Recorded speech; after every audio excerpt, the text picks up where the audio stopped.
as we're seeing, record bookings, record number of large new clients, mega deals we're talking about, Nikesh. Is it all about platformization? Is it all about this suite of products you're able to offer them? Well, lovely to see you again, Caroline, and thank you for remembering our word platformization. Yes, it is. Look, it is about the problem in the industry. The industry's got too many fragmented players where the customers are left to do the stitching on cybersecurity themselves. And now the pace at which attacks are happening, the pace at which the bad actors are able to get in and exfiltrate data has shrunk to 25 minutes. You can't solve that problem with humans. You have to apply technology. You have to apply automation. You have to apply AI, and that's where platformization comes in. You talk about the pervasive attacks. I mean, you apply GenAI to tackle, ultimately, attacks coming from GenAI. I think you had phenomenal statistics in the call, 890% increase in GenAI traffic in 2024. Can you just talk to us about how you can combat that? What sort of things you need in place to be able to take on the GenAI impact? Well, look, as we're noticing everywhere as AI is getting deployed, the fundamental problem that every company is facing in deploying LLMs or AI effectively is they don't have good data. You need good data on drug discovery. You need good data on self-driving cars to understand where every tree is, where every plant is. So you need good data to solve the problem if you want to use AI. And what we have done at our end is we have basically built a platform that ingests or collects all the data from the enterprise and makes sense of it as fast as the bad actors can. Now, that can't be done with humans, for example. In an instance for ourselves, we ingest 150 terabytes a day. That's a lot of data. And that's just for ourselves. And imagine doing that across 400 customers. We're ingesting data in petabytes, analyzing it on the fly, and trying to stop an attack midstream.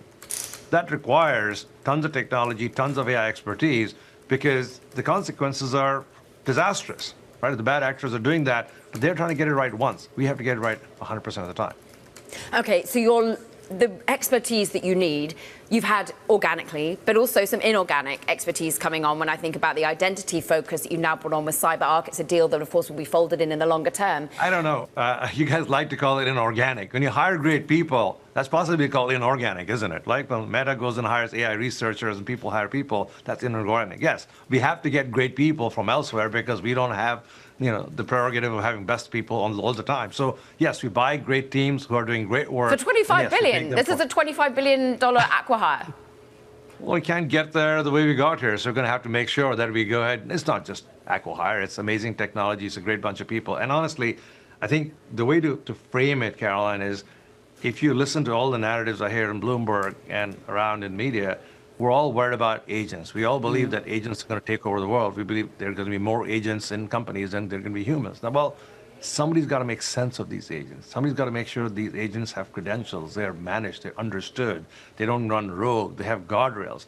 That whole world of agentic AI needs a whole cloak or framework of identity management around them. And CyberArk is the world leader in this topic.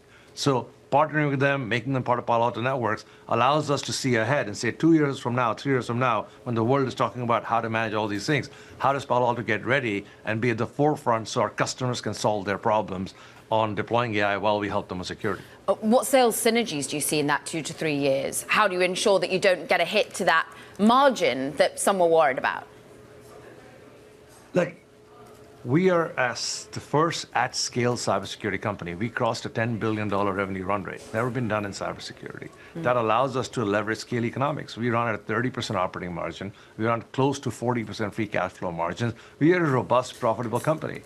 Any company that is in a $1 billion, $2 billion ARR business, which is where CyberArk is, we think we can vastly improve their operations as part of Palo Alto because of the scale economics that we bring, both on the go-to-market side, we have 10 times the sellers they have, and on the operating side. We run large-scale systems for 16,000 employees. Adding 6,000 employees doesn't take a lot, but it does improve the margins of the underlying business substantially. So we believe that the acquisition will be accretive over time. We believe in FY28 we can collectively achieve a 40% free cash flow margin, which again is gold standard in our industry, let alone our industry in software. Network security market, the growth there.